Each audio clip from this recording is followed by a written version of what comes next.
Баршаңызға сәлем. Бүгін сіздермен 15 минутта дайындалатын өте дәмді цыпленок табака жасаймыз.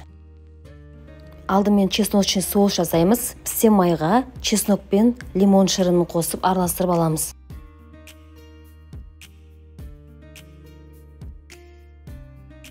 Толық бір керкі болып араласу үшін блендермен өткізіп аламыз.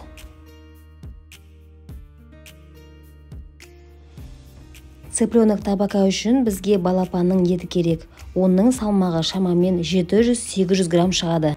Балапанды жақсылап жуып аламыз. Сосын видеода көрсетілгендей балапанның аяқ-қолын, қанаттарын майыстырып, қабырғаларын сындырып, толығымен босатып аламыз.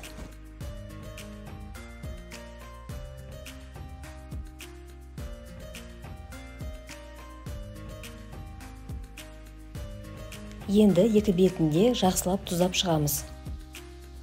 Тұзды барлық жағына тиетіндей етіп, қолмен жағып шығамыз.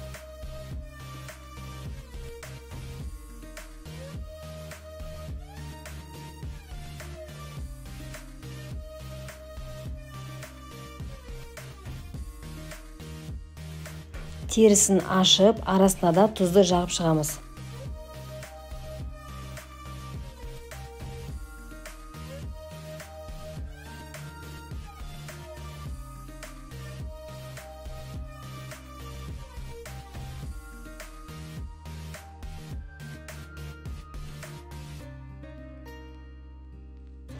Енді жаңа дайындап алған чеснок соусын толығымен барлық жағына жағып шығамыз.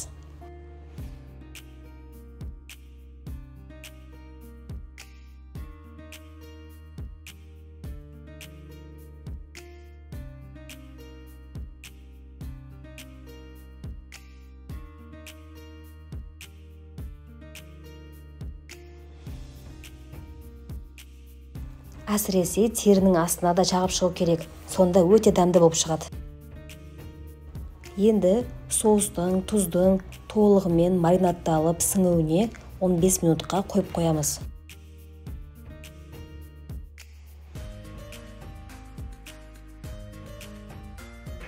Балапан маринадталып болды.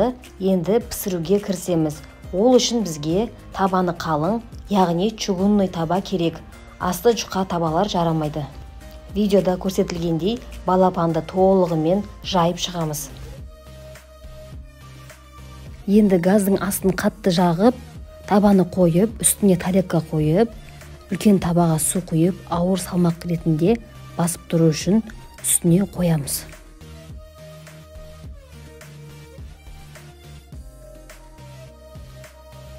Басында тауықтың суы шығады. Су тараған соң оттың астын жай қойып, 7 минут ұстаймыз. 7 минутта балапанның бір беті пісіп шығады. 7 минут тұрды. Енді балапанның екінші жағына қарай аударамыз.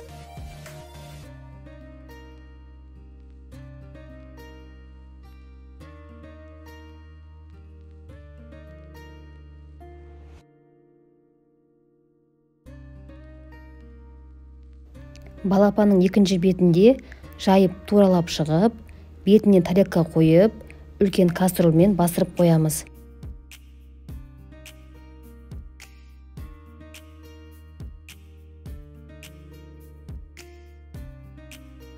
Жеті минут өтті, балапанымыз дайын болды.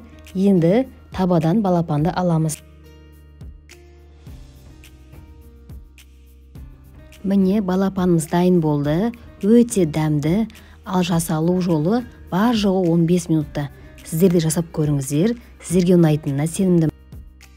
Достар, рецепт ұнаса, лайк басып комментарий қалдырып кетіңіздер.